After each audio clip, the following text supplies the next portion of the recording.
Hello guys, good evening. मैं आनंद sir.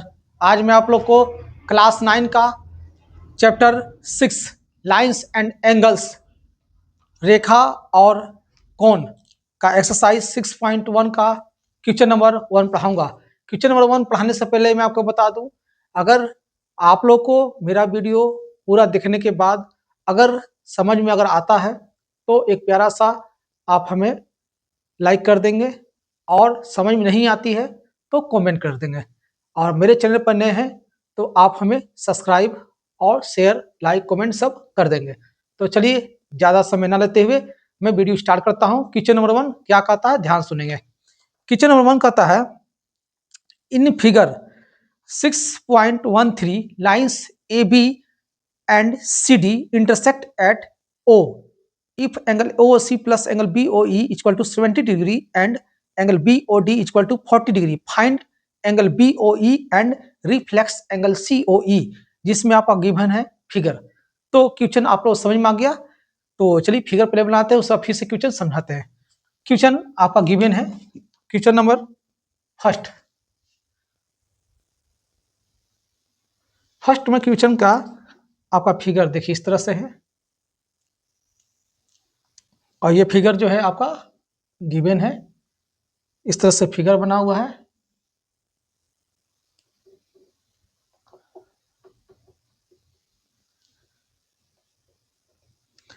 Figure का नाम दे दे रहे हैं सी ए, यहां पर सेंटर है ओ ओरिजिन, ई एंगल बी और डी, ये आपका फिगर का नाम दे दिए। और क्या क्या गिवन है मैं आपको जरा यहां लिख देता हूं। सबसे पहले आपका गिवन है angle A O C plus angle B O E is equal to 70 degree. Given है angle B O D is equal to 40 degree. आपको फाइंड करना है angle B O E is equal to what, reflex is equal to reflex angle C O E is equal to what. यही आपका जो है क्या करना है, तो यानी कि हमें सॉल्व करना है, निकालना है। क्वेश्चन कहता है कि लाइंस ए बी, देखिए ए बी लाइंस को ध्यान दीजिए, एक लाइन गया है ए बी लाइन, ठीक है। फिगर में क्या गया है, एक लाइन ए बी लाइन है, और कहता है कि A B and C D, A B line और एक सी डी लाइन क्या क्या है एक दूसरे को यहाँ पर देखिए इंटरसेक्ट कर दिया है। इंटरसेक्ट का मतलब क्या होता है, प्रतिच्छेद करना, यानी बीच से काट देना। और कहाँ काटा है, तो ओ, ठीक है, ओ एंगल पर काट दिया है ए बी और सी डी लाइन। तो अब हम बता सकते हैं कि ये बीच से कटा हुआ है, ठीक है। आगे क्या कहता है, जिसमें आपको वैल्यू इस तरह से दिया हुआ है। तो चलिए शुरू करते हैं। सबसे पहले आपके पास इस तरह से दिया हुआ है, तो सबसे पहले इस फिगर को देखिए कि मेरे पास क्या है जो निकल सकता है। आपको निकालना देखिए ये है, इस एंगल को निकालना है, और एक है एंगल सी ओ ई का रिफ्लेक्स। देखिए ये है सी ओ ई, सी ओ ई ये आपका एंगल है, और आपका कहता है इसी एंगल का रिफ्लेक्स। तो भाई बताइए ये एंगल इतना दिया हुआ है तो रिफ्लेक्स क्या होगा, तो ये देखिए इतना सा, ये सारा रिफ्लेक्स हो जाएगा। यही आपको सी ओ ई का रिफ्लेक्स निकालना है। तो यहां से लेकर यहां तक का रिफ्लेक्स, लेकिन निकालना किसका, सी ओ ई। तो कम से कम सी ओ ई का वैल्यू तो भी निकालना होगा, तब ना रिफ्लेक्स निकालेंगे। तो चलिए रिफ्लेक्स सी ओ ई निकालेंगे पहले, उसके बाद बी ओ ई, यही दोनों पर मेरा टारगेट है, ठीक है। तो इसे निकालने के लिए आपके पास देखिए गिवन है क्या, ए ओ सी और बी ओ ई। बी ओ ई मालूम है और सी ओ ई दोनों को ऐड करने पर 70 डिग्री है। अगर हमें ए ओ सी मालूम चल जाएगा तो ऑटोमेटिक ये दोनों को एडिंग किया हुआ है तो सब करके हम बी ओ ई निकाल सकते हैं। तो सबसे पहले आप देखिए आपके पास गिवन है कि आपका इंटरसेक्ट किया लाइन, ये आमने सामने, ये एंगल और ये एंगल एक दूसरे क्या है, तो opposite side, vertical opposite side से इक्वल हो जाएगी। तो ये एंगल कितना दिया है, बीओडी, तो देख सकते हैं बीओडी आपका 40 डिग्री दिया हुआ है। ये 40 डिग्री दिया हुआ है तो इनके सामने वाला भी 40 डिग्री हो जाएगी, ठीक है। कैसे, तो मैंने आपको बता दिया वर्टिकल अपोजिट एंगल से। तो मैं लिख सकता हूं क्या, एंगल बी ओ डी, ठीक है। एंगल बी ओ डी आपका इक्वल हो जाएगी एंगल किससे, तो एंगल ए ओ सी से, ठीक है। एंगल बी ओ डी आपका इक्वल है एंगल ए ओ सी से। अब बताइए बी ओ डी का वैल्यू कितना है, तो आप देख सकते हैं बी ओ डी का वैल्यू आपका 40 डिग्री है, तो ए ओ सी का वैल्यू कितना हो जाएगा, तो मैं लिख सकता हूँ एंगल ए ओ सी का वैल्यू हो जाएगा आपका 40 डिग्री। अब कौन सा नियम देंगे, तो यहाँ पर आप लिख सकते हैं वर्टिकली अपोजिट एंगल, इस रीजन से आप इक्वल कर दिए हैं, तो मेरा AOC का वैल्यू पता चल गया। अब AOC मालूम है और BOE दोनों को ऐड करने पर मेरा कितना आता है, तो 70 डिग्री, इससे मेरा BOE भी निकल जाएगा, आपका गिवन है। तो मैं लिख सकता हूँ अकॉर्डिंग टू क्वेश्चन, आते हैं क्वेश्चन में, angle AOC plus angle BOE equal to 70 degree.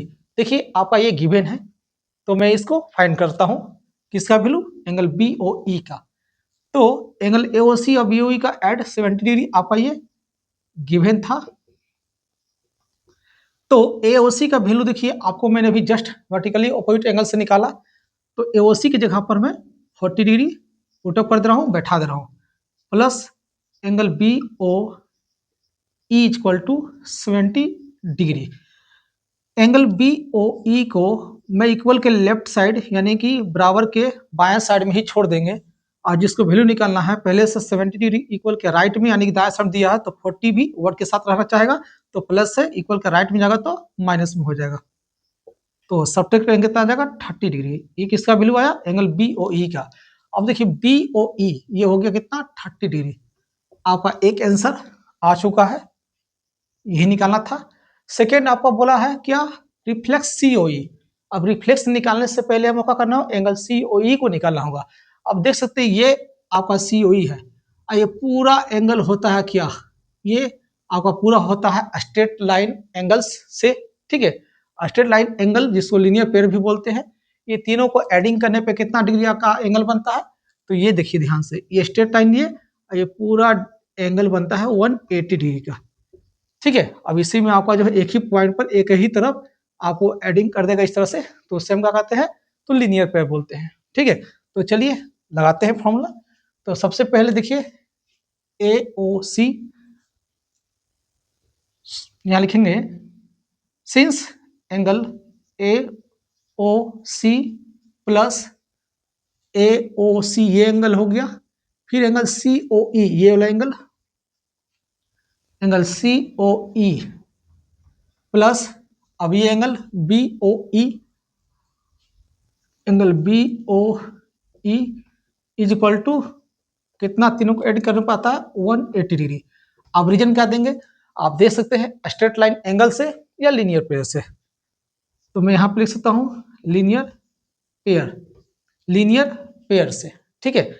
आप मेरे वीडियो को शुरू से अंत तक देखते रहेंगे, थोड़ा सा भी स्किप करेंगे या यहाँ से उठकर वहां चल जाएंगे वीडियो को छोड़कर, तो आपको समझ में नहीं आएगी, इसलिए पूरा देखिए तभी समझ में आएगा, ठीक है।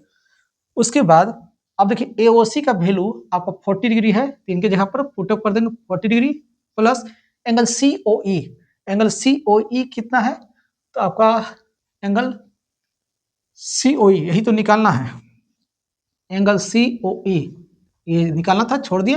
एंगल BOE अब जस्ट देखिए निकाले 30 डिग्री इक्वल टू 180 डिग्री, इतना हो गया।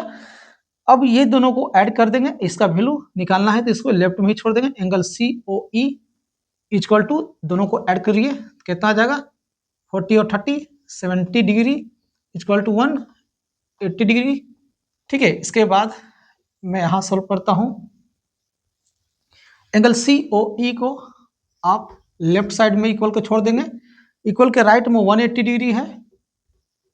अब ये वर्ड चाहेगा वर्ड के साथ रहना, तो प्लस है, इक्वल के राइट में जाएगा तो क्या होगा माइनस में हो जाएगा 70 डिग्री, सब्ट्रैक्ट करेंगे तो एंगल COE का वैल्यू आपका निकल जाएगा। ठीक है, तो 10 जीरो में से जीरो गया तो जीरो, 8 में से 7 गया तो 1 और 1, 110 डिग्री आपका एंगल COE आया। लेकिन आपको फाइंड करना है रिफ्लेक्स एंगल COE। देखिए आपको कहने का मतलब है कि ये देखिए ये वाला एंगल सिर्फ आया है, ओनली फॉर सिर्फ देख सकते हैं तो ये एंगल आपका आया है। कौन सा आया है? तो एंगल COE आया है। लेकिन इसका रिफ्लेक्स पूछेगा तो बाकी जो बचेगा ये आपका रिफ्लेक्स हो जाएगा पूरा का। अब देखिए ध्यान से, ये कंप्लीट एंगल बन गया पूरी तरह से, तो इसे हम बोलते हैं 360 डिग्री। ठीक है, तो रिफ्लेक्स लिखेंगे, रिफ्लेक्स एंगल COE। अगर रिफ्लेक्स एंगल COE निकालना है तो एंगल COE इतना निकालना है और ऊपर से देखिए पूरा ऐड करने पर टोटल एक कंप्लीट एंगल बन गया, उससे बोलते हैं 360 डिग्री। तो मैं लिख सकता हूं 360 डिग्री। ठीक है, अब क्या करना है? सब्ट्रैक्ट करना है एंगल। तो इतना आपको टोटल मिला के है 360 टोटल, और आपको वैल्यू निकालना है ये वाला। तो क्या करेंगे, इतना में से तो आपको निकालना ही है रिफ्लेक्स। तो इतना वैल्यू आपका फाइंड हम कर चुके हैं। कितना फाइंड किए हैं? Angle COE। तो ये आपका जो है, आपका COE कहाँ है? देखिए यहाँ है, 110 है, ये है 110 डिग्री, ये मालूम है, और आपको इतना निकालना है। तो टोटल का वैल्यू 360, इतना में सब्ट्रैक्ट कर देंगे तो रिफ्लेक्स आ जाएगा। तो 360 में एंगल COE सब्ट्रैक्ट कर देंगे। ठीक है, तो 360 डिग्री माइनस एंगल COE कितना है? 110 डिग्री, और आप सब्ट्रैक्ट करिए, बताइए आंसर कितना होगा, कमेंट कीजिए।